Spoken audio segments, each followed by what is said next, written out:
I never should have come to Nightmire Basin, but even now, when the shadows press against my windows and the wind carries whispers I cannot understand, I tell myself that I had no choice.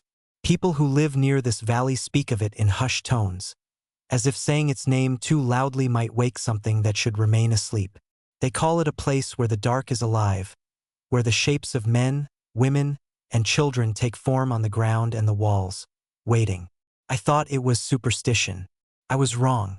I always knew fear, but I had never known it could move with a mind of its own, could study me, could wait.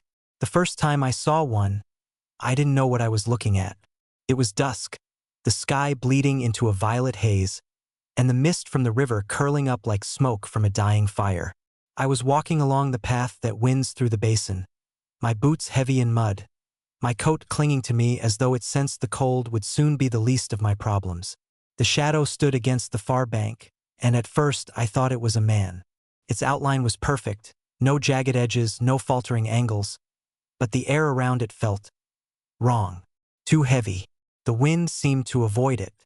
The crows above me went silent. I took a step closer. It did not move. Then I realized it wasn't moving because it didn't need to. It was me. I froze. The shadow raised a hand. My hand. The way my fingers bent. The faint tremor of hesitation. Every detail replicated perfectly. And then it smiled, or it mimicked the expression I always carry when I feel wary but try not to show it. I ran. I ran without thinking, boots sinking into the mud, heart hammering so loud I thought it would draw it out of the shadows like a predator scenting its prey.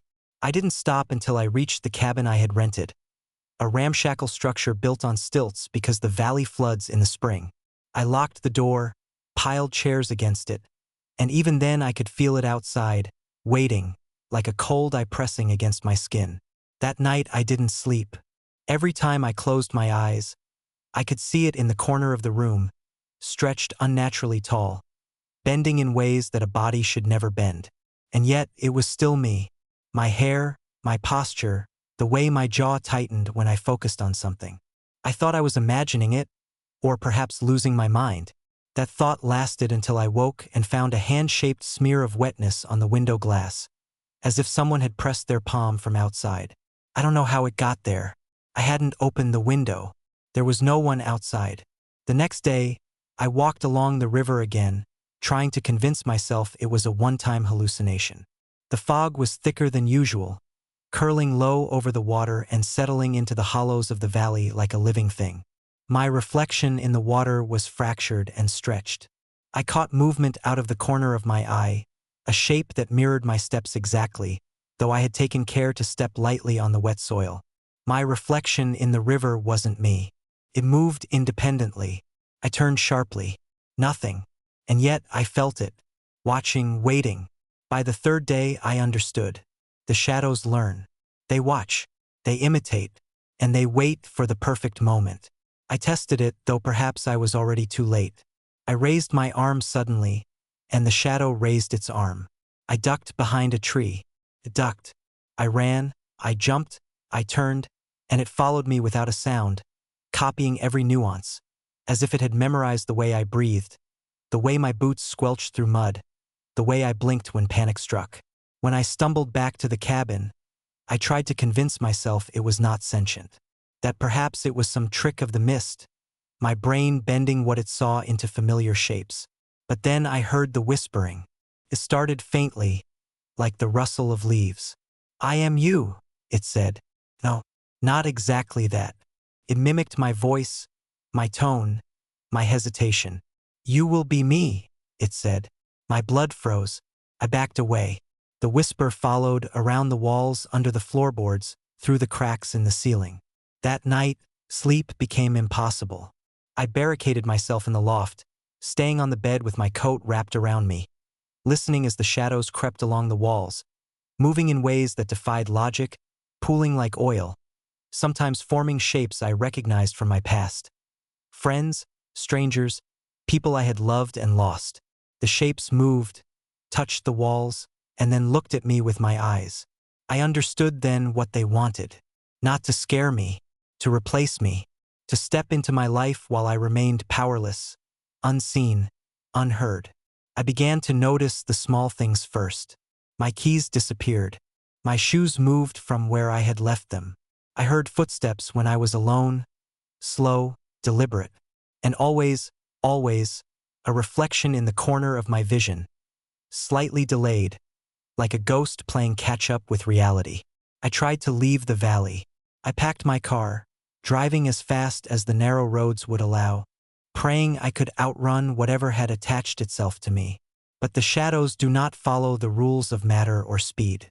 That evening, when I stopped to rest, I glimpsed a figure in my rearview mirror. It was me, sitting in the back seat, watching, smiling. I abandoned the car. I ran into the woods. I thought maybe if I hid, if I stayed off the paths, it would lose me. That was a mistake. The forest in Nightmire Basin is alive with darkness. The trees themselves seem to lean toward you, roots twisting like fingers, fog thickening like curtains drawn tight against the sun. And then I saw them, dozens of shadows, all human-shaped, some of them familiar, some of them not, all mimicking me in terrifying variations. They didn't speak. They didn't need to. Their presence alone was enough to make my legs fail. I fell into a hollow, chest heaving, and watched them circle me. Slow, deliberate, patient. Time becomes meaningless in the basin. Days blend into nights, nights into fog, fog into endless dread. I have tried to mark it, keep track. I scratched marks into tree trunks, counted steps, tried to leave notes, but each morning the marks are gone, each step reversed. It's as though the valley itself wants me disoriented, wants me to forget who I am so the shadows can step in, unchallenged. I know now that they are not merely imitating. They are learning to anticipate, to manipulate, to replace. And I am teaching them, unwillingly, with every step I take. Hunger gnaws at me. Sleep eludes me. My mind fractures as I catch glimpses of people I love. Friends, strangers, even family. Standing just at the edge of the mist, their eyes hollow, their faces twisted into my features. Sometimes I speak to them. Sometimes I beg. Sometimes I scream. No response. Only silence. And the creeping certainty that soon I will not recognize myself, that the shadow wearing my face will step into the world and I will remain here, trapped, invisible, a ghost watching the imitation of my own life. I have begun to record everything, hoping that writing it down will anchor me. Perhaps someday someone will find these pages and understand. Perhaps someone will know to stay away. But the shadows are clever. They learn even from my writing. I hear whispers when I write, soft, almost imperceptible. You forget the curve of your smile. Or your hands do not tremble this way. I glance up. My handwriting shifts. The letters slant differently than when I wrote them. The ink moves as though alive, rearranging itself to mimic my style perfectly. Last night I saw it clearly. I stepped out of the corner of my room. My shadow, my face, my body, and it smiled with confidence I have never known. It whispered my name. I cannot tell you how many times it said it before I stopped counting. It does not want to kill me. That would be inefficient. It wants to live as me, to breathe my air, to wear my life like a mask, and leave me as a hollow, wandering shell. I am trapped. I am hunted. I am teaching it to be me, and soon it will succeed. I know this because I see myself in the mist, standing outside the window, staring in, and I am not there. The real me is here, in this cabin, writing, trembling, knowing that every word I put to paper, every breath I draw, is just another lesson for the shadow. And still I cannot leave, cannot flee. Nightmire Basin holds me as surely as it holds everything else in its darkness. The trees lean, the fog thickens, and the shadows grow. They are patient, they are perfect, and they are learning.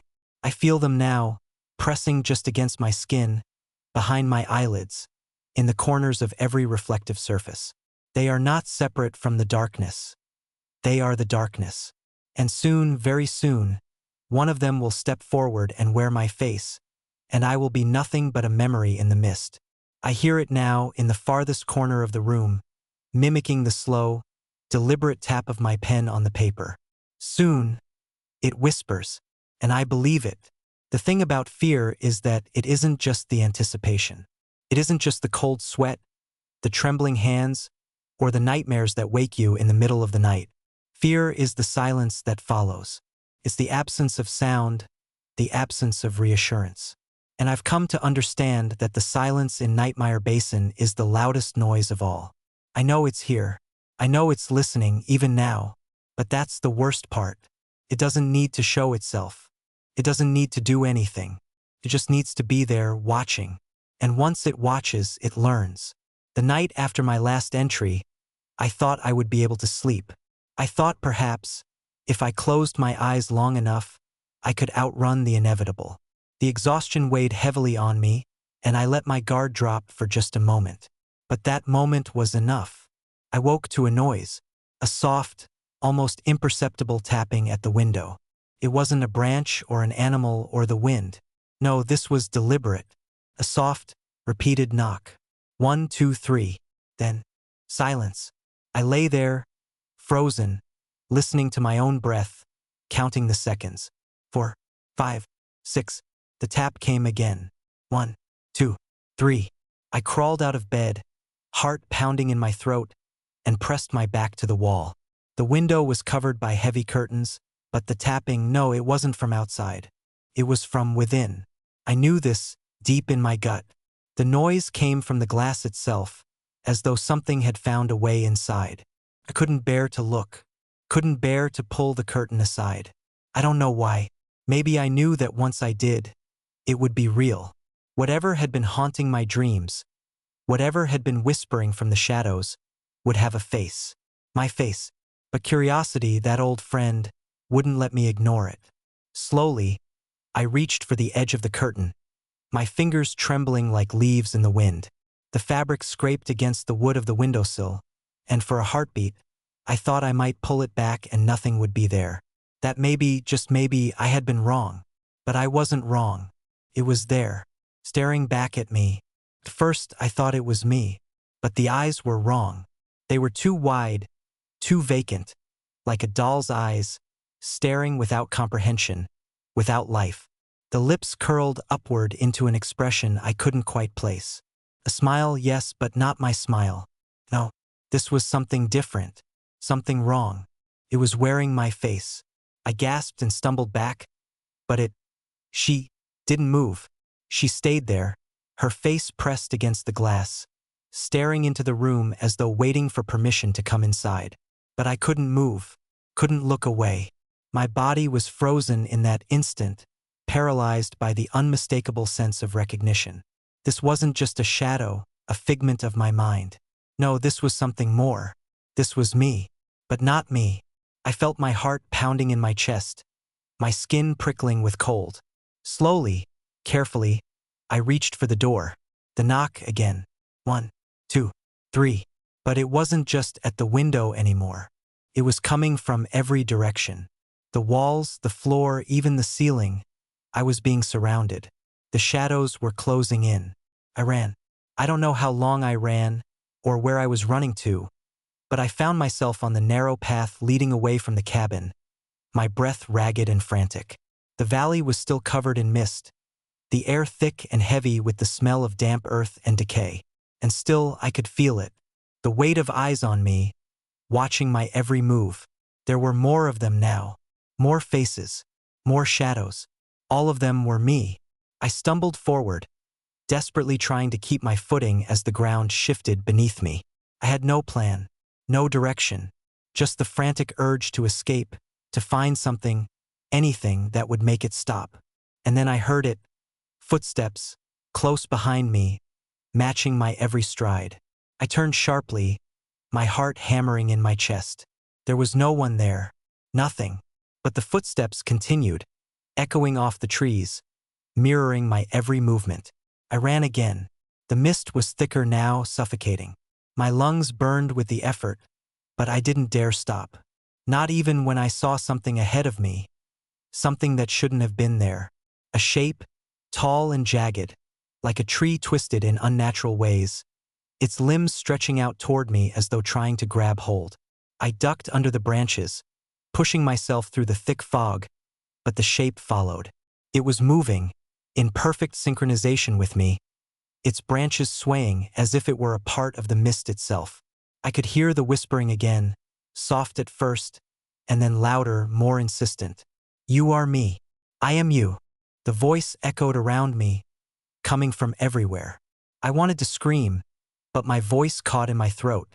I reached for the nearest tree, my fingers scraping against the bark as I tried to steady myself. But the shadows were moving too quickly now, closing in like a noose tightening around my neck. I couldn't outrun them. I couldn't escape them. Then I heard it again, the soft, rhythmic knock at the window. But this time it wasn't from outside. No, it was inside. Inside my mind. Inside my thoughts. 1, 2, 3. I stopped. The silence that followed was suffocating, crushing. I didn't want to turn around. I didn't want to see what waited behind me. But I had no choice. The shadow had learned. It had watched me long enough to understand how I moved, how I thought. And now it was standing there, waiting for me to make my next mistake, to give it an opening, to let it step in.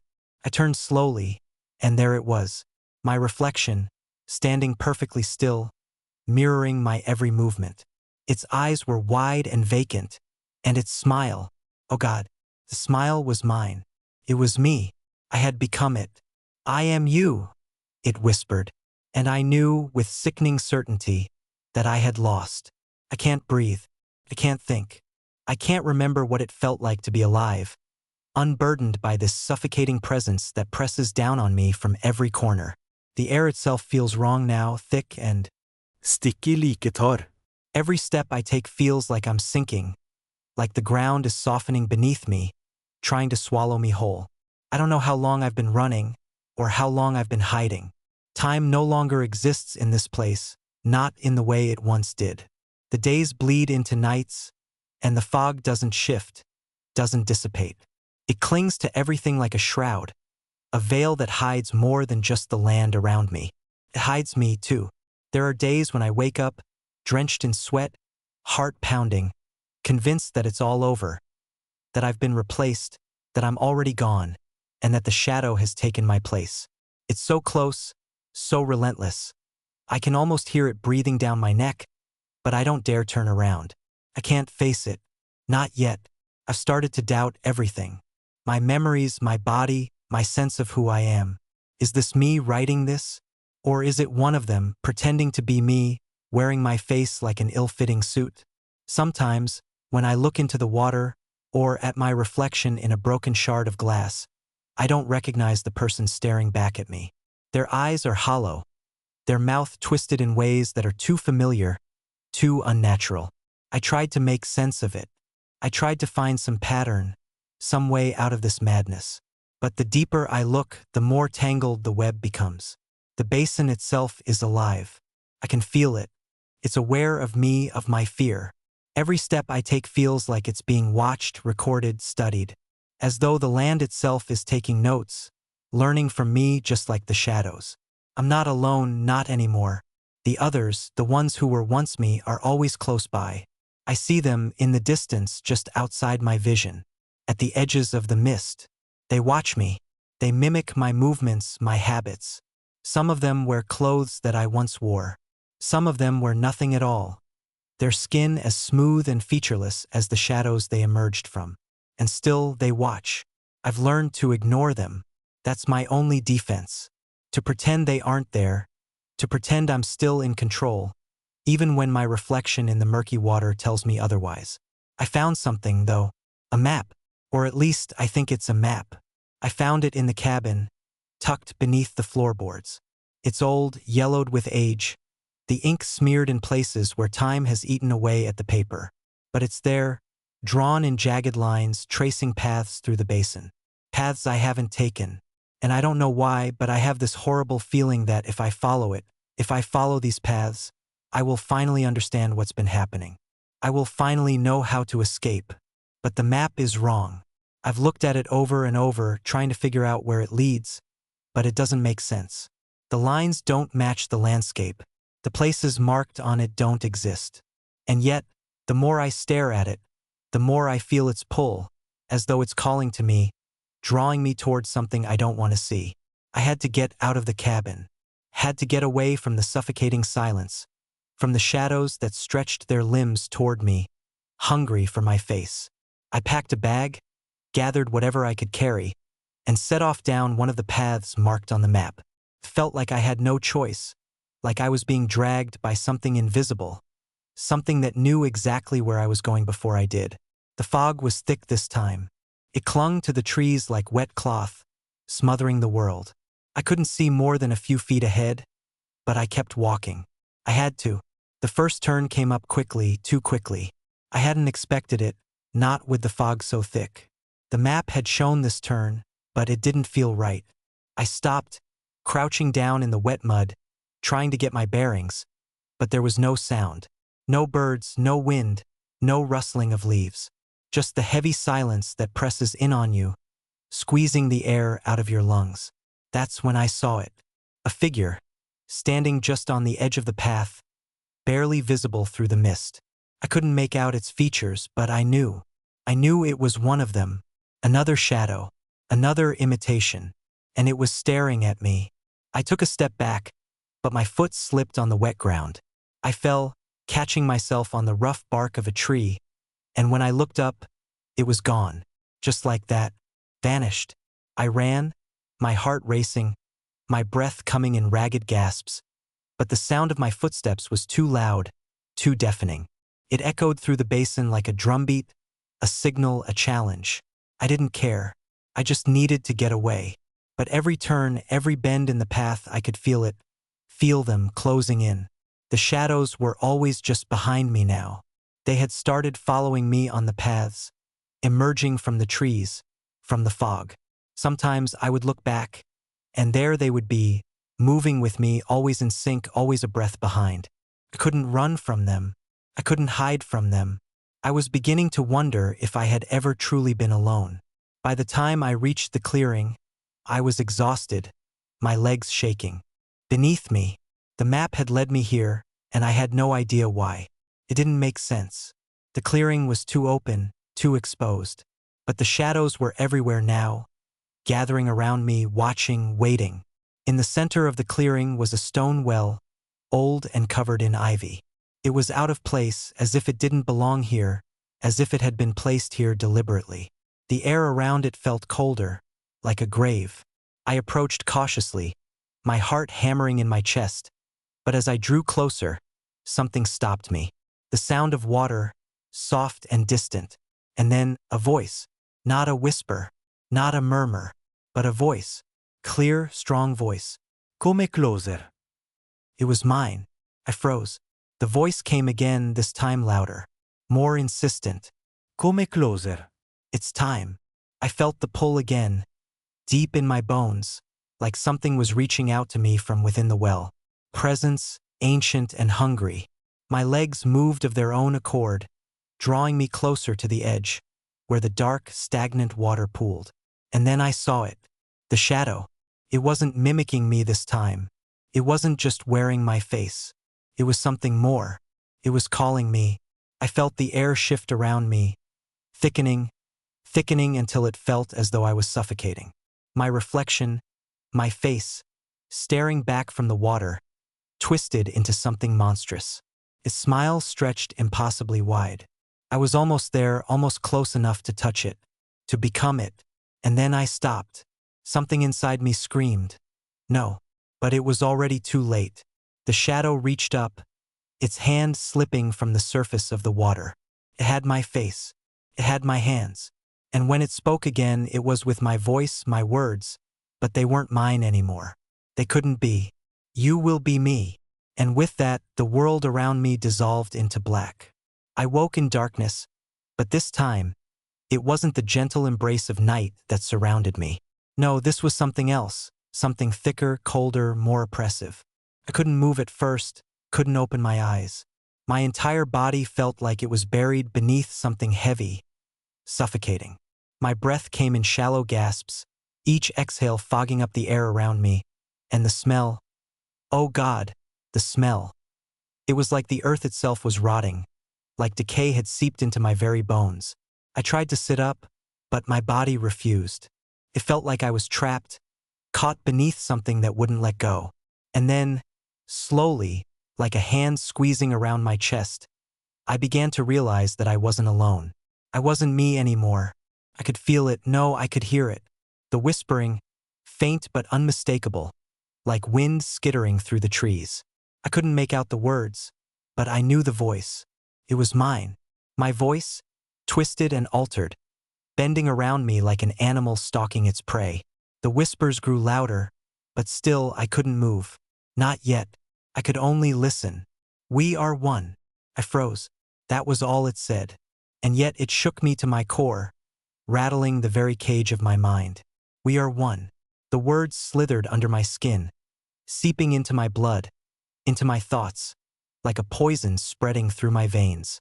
It was clear now. What had been a nightmare before, a distant horror, was now a reality I couldn't escape from. I wasn't just being hunted anymore. I had been claimed. The pressure around me lessened, just enough for me to gasp a breath. I opened my eyes, and for a moment, everything was black. Absolute, unbroken blackness, like a curtain drawn across the world. Then, like an afterthought, my vision adjusted, and the dark shapes around me began to form into something more solid, more real. I wasn't in the clearing anymore. I wasn't even on the path. I was in the well. It wasn't a well, not exactly. It was something worse. Pit, perhaps. A pit where things like time and space didn't work the way they should. The walls stretched upward, impossibly high, but I couldn't see the top. It was all just the same suffocating blackness, wrapping me tighter with each passing second.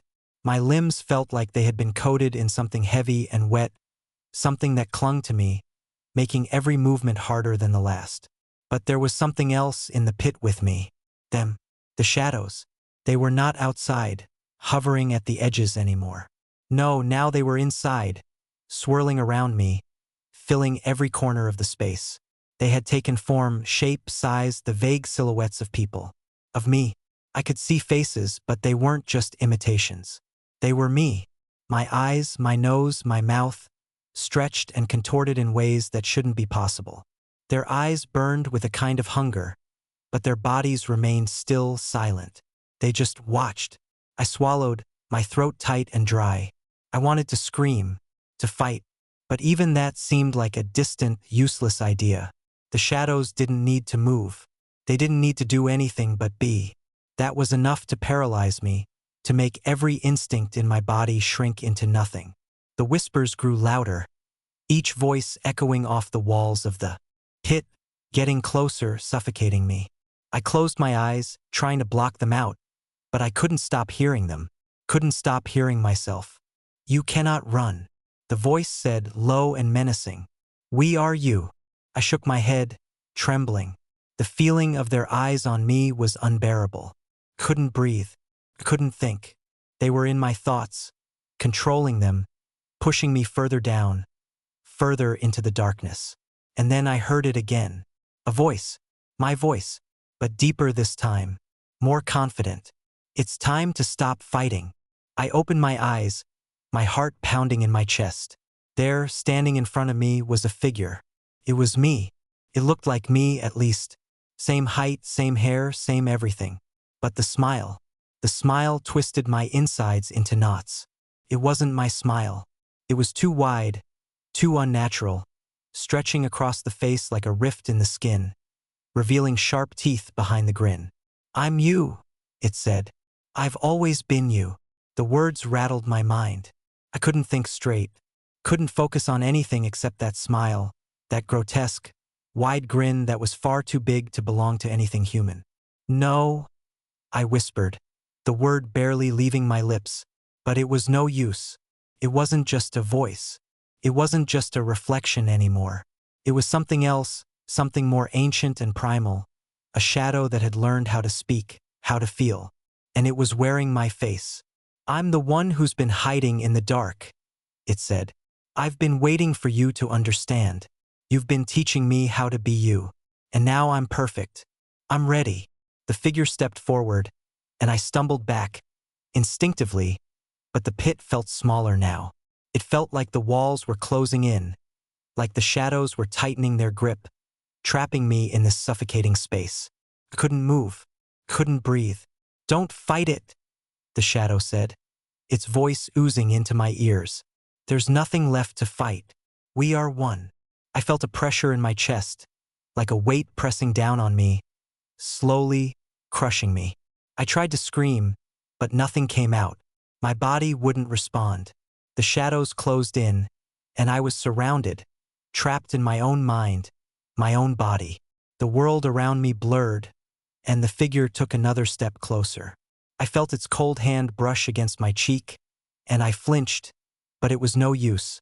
The cold seeped into me, past my skin, into my soul. "Time to take what's mine," it whispered. And then, with one final step, it stepped into me. I don't know how long I've been here. I don't know what's real anymore, or what's just a reflection of something that isn't me. I was awake. I know I was awake because I remember the moment it happened, the moment the shadow stepped into me. It wasn't just an image, a mimic, a copy. No, it was something far worse. It wasn't my face anymore. It was me, yes, but it was more than that. It was like all of me, every single piece of who I had been, who I thought I was now inside the shadow. All my fears, my doubts, my memories, my regrets, they all poured into it, blending together until I couldn't tell which was which. The worst part is that I didn't even resist. Couldn't. I felt it. Felt it. The moment the shadow slid beneath my skin, my thoughts slipping away one by one, replaced by something darker, something that had been lying dormant for so long I hadn't even known it was there.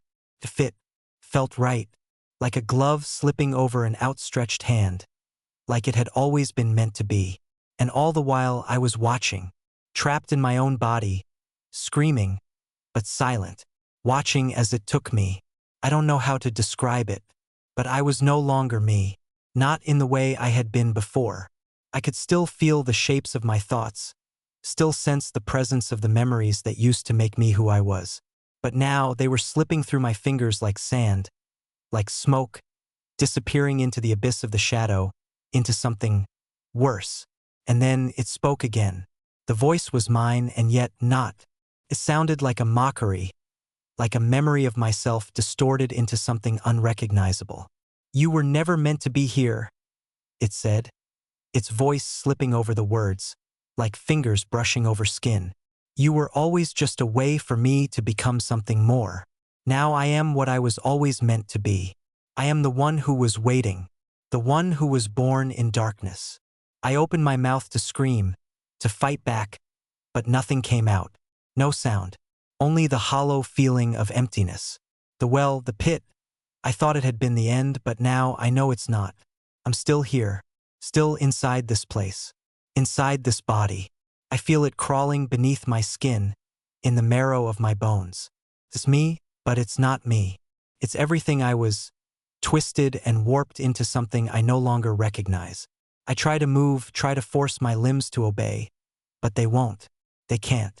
It's like my body is locked in a cage, but I'm trapped in that cage, too. I can't speak, but I can feel it rising up inside me. The shadow is awake now, and it's controlling me. It's wearing me like a mask, but it's too real, too complete. The whispers, they haven't stopped.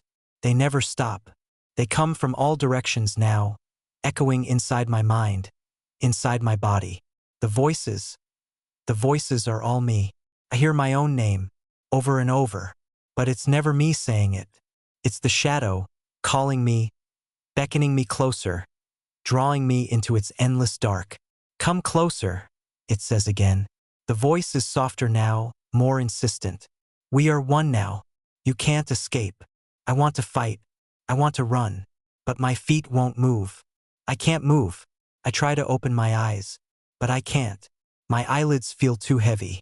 I can't feel my hands or my legs. I can only feel the darkness, thick and cold, pressing against me, like it's trying to pull me apart, to swallow me whole. But I hear something then, a sound, not a whisper, a knock at the window. It's faint at first, like something tapping at the edges of my thoughts. But it's there. It's real. And then I hear it again, louder, Closer. 1, 2, 3. I feel my heart stop. I feel the pulse in my throat. The knock. The knock is coming from outside. The knock is me. I try to scream, try to move. I force my body, but it won't obey. It's like I'm stuck in this endless, suffocating loop. Always here, always waiting, always listening. I close my eyes, and then finally I open them. The world around me shifts. I'm back in the well, in the pit. The walls are still impossibly high, the shadows still watching me, still standing around me in that cold, detached silence. But there's something different now. The shadow that wears my face, it's no longer standing before me. No, it's standing in front of the well, looking down into the dark. And the worst part? It's smiling. That same wide smile that shouldn't be mine. That grin. It's wearing my face and it's looking at me. It's me. I feel the knot in my stomach tighten. I feel the deep, unshakable sense of wrongness grow, bloom like a dark flower in my chest. I know what's coming. It's going to take me. The shadow reaches down, its hand plunging into the darkness of the well, reaching for the source of me. But it isn't pulling me out. It's pulling out someone else. Someone who looks like me. Someone who wears my face like a mask. But it's not me. I try to scream again, but there's no sound. There's only the darkness and the shadow that has become me, smiling down at the figure that has just crawled out of the well. The figure that is me, but not. I realize then, I'm not in control anymore. It's already too late. I can't escape it. The shadow has taken me, and now it is me. It wears my face. It speaks in my voice. It moves with my every gesture. I see it, a perfect imitation, but it's not me. It's never been me. The weight of the realization presses on me like a stone crushing my chest. I'm still here, still trapped.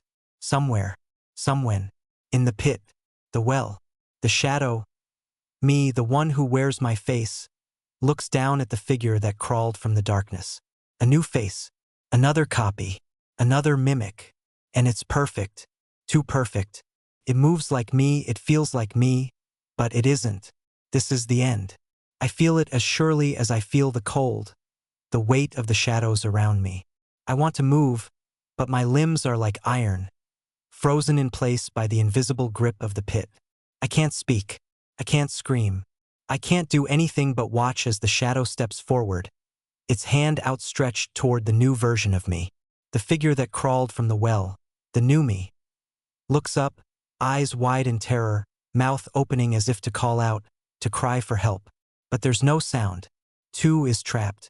Another version of me, a shadow, a hollow copy that will never be anything more than a reflection, a hollow shell. I can feel it in my chest. The emptiness, the cold, the weight of what I've lost. This is how it ends, isn't it? This is what it's always been leading to. The shadow doesn't just wear my face. It becomes me, and in doing so, it ends me. I am no longer necessary. And yet, as I sit here in the cold, as I feel myself fading into the fog, something stirs deep within me. A flicker, a breath, a pulse.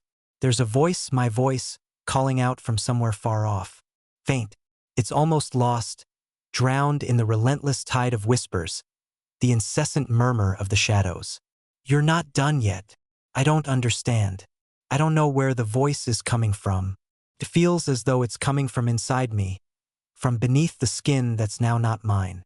But it's there, and it's all I have left. It's a reminder, something that's kept me tethered, even as everything I've known has unraveled. I'm not done yet. I can feel my fingers twitch, my heart, barely there, thrumming in the silence. I shouldn't be able to feel this. I shouldn't be able to hear myself at all. The shadow, the one who has replaced me, who has become me, is standing in front of the well, its hand reaching down for the new figure, the new face, but it hesitates. For a moment, just a second, it falters. And that's all I need. I gather every ounce of strength I have left, every flicker of thought, of will, and I push. It's not much at first, just a small shift, but it's enough. I can feel my fingers again, feel the pulse in my veins, even as it becomes more distant. I push harder. I fight back. The shadow is still standing there. It's watching the new figure, its hand hovering. But now, it's turning its head. Slowly, very slowly, like it senses something, like it's realizing something it hadn't known before.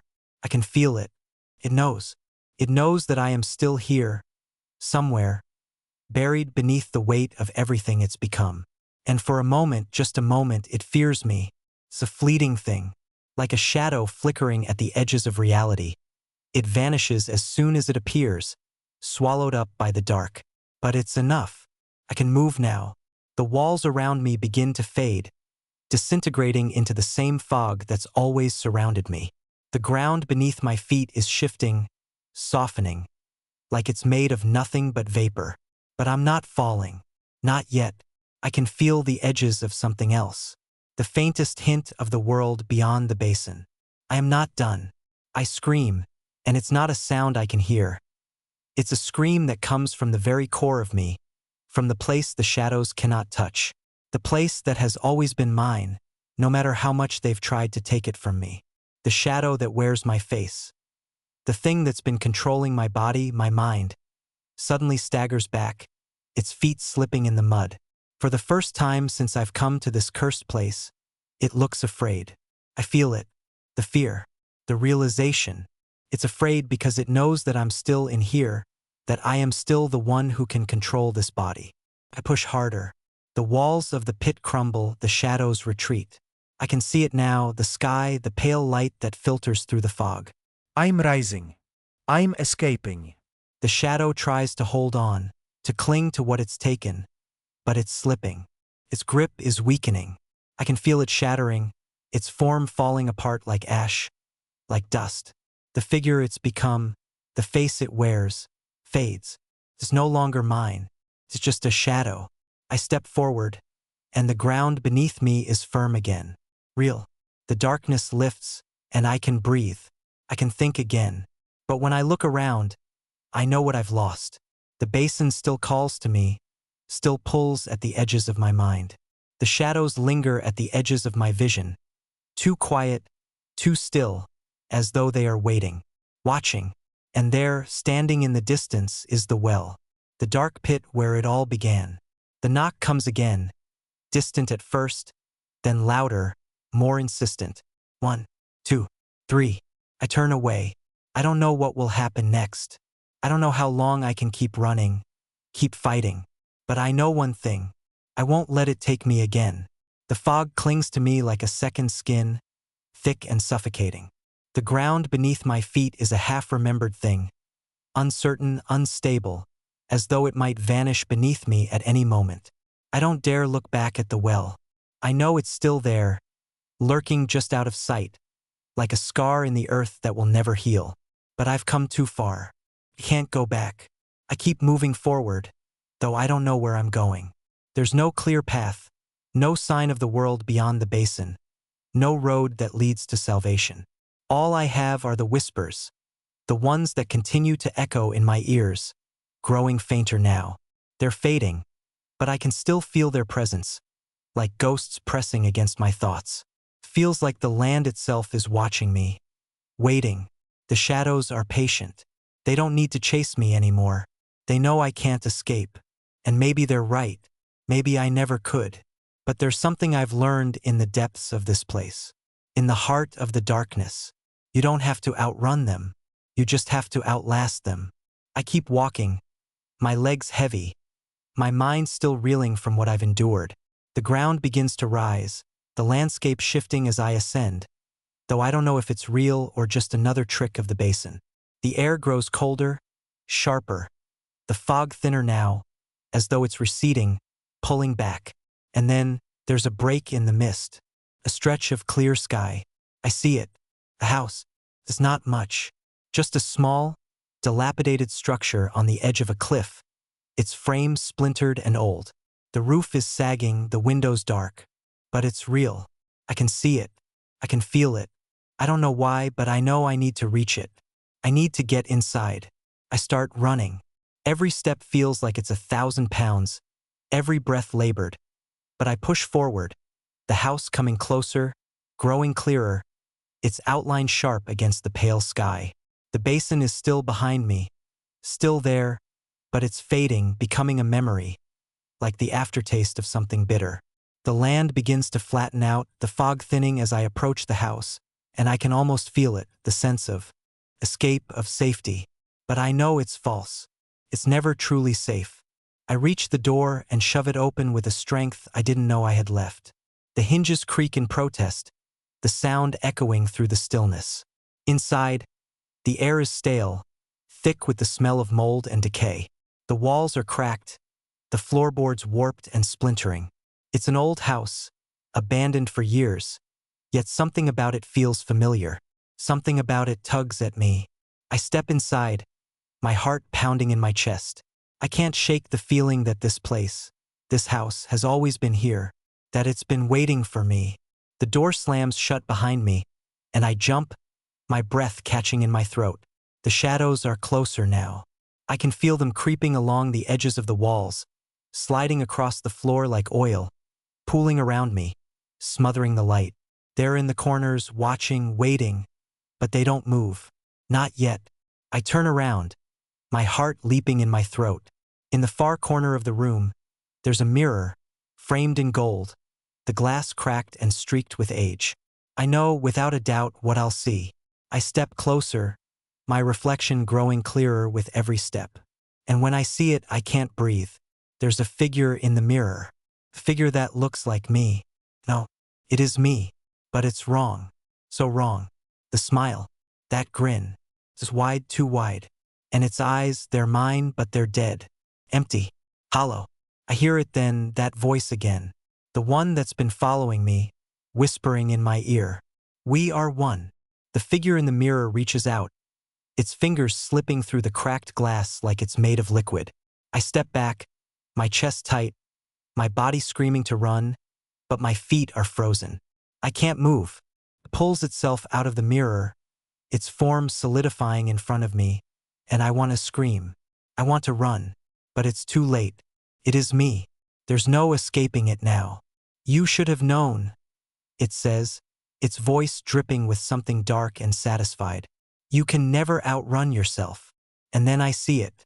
The thing I couldn't see before. The thing that's been growing inside me all this time, feeding on my fear, feeding on my need to escape. It wasn't the basin that did this to me. It wasn't the shadows or the well or the fog. It was me. I was the one who brought this upon myself. The reflection steps forward, its eyes never leaving mine. It reaches out, touches my face with its cold, bony fingers, and I feel it, as it sinks into my skin, as it takes root inside me. And then it smiles, the smile that's too wide, too perfect. Now we are whole.